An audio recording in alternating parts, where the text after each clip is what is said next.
I'll start with this poem. I wrote this poem when the bombs were dropping on Gaza, and I was the media spokesperson for the coalition, doing a lot of the organizing. And we had stayed up to about 6 o'clock in the morning, perfecting every soundbite. And by the end, if you're Palestinian, you know most Palestinians get tired and start pronouncing our P's as B's. So we become Palestinians by the end of the day. So I was practicing my P's all night. And the next morning, one of the journalists asked me, "Don't you think it would all be fine if you just stopped teaching your children to hate?" I did not insult the person. I was very polite. But I wrote this poem as a response to these types of questions we Palestinians always get. Today, my body was a TV'd massacre.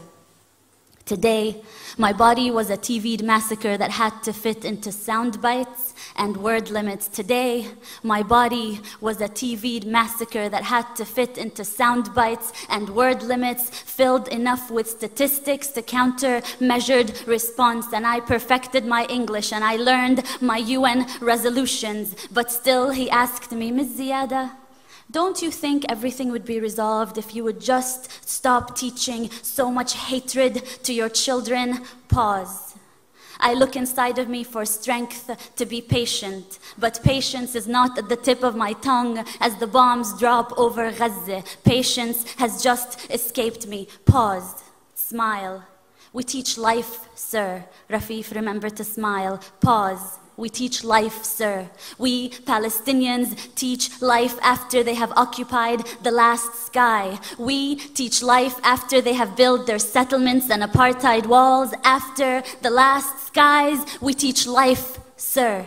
But today, my body was a TV'd massacre made to fit into sound bites and word limits. And just give us a story, a human story. You see, this is not political. We just want to tell people about you and your people. So give us a human story. Don't mention that word apartheid and occupation. This is not political. You have to help me as a journalist to help you tell your story, which is not a political story. Today, my body was a TV'd massacre. How about you give us a story of a woman in Gaza who needs medication? How about you? Do you have enough bone-broken limbs to cover the sun? Hand me over your dead and give me the list of their names in 1,200 word limits. Today, my body was a TV'd massacre made to fit into sound bites and word limits and move those that are desensitized to terrorist blood. But they felt sorry.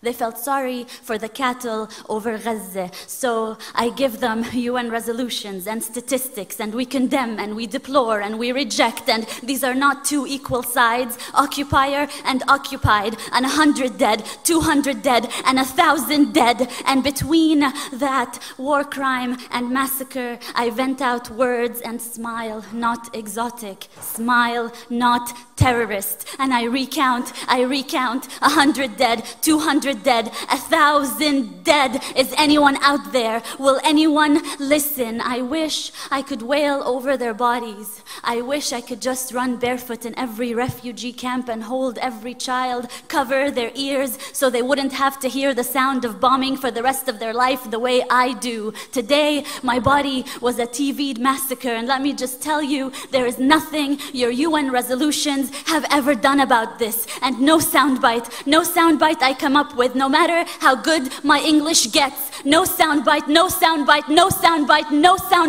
will bring them back to life. No soundbite will fix this. We teach life, sir. We teach life, sir. We Palestinians wake up every morning to teach the rest of the world life, sir.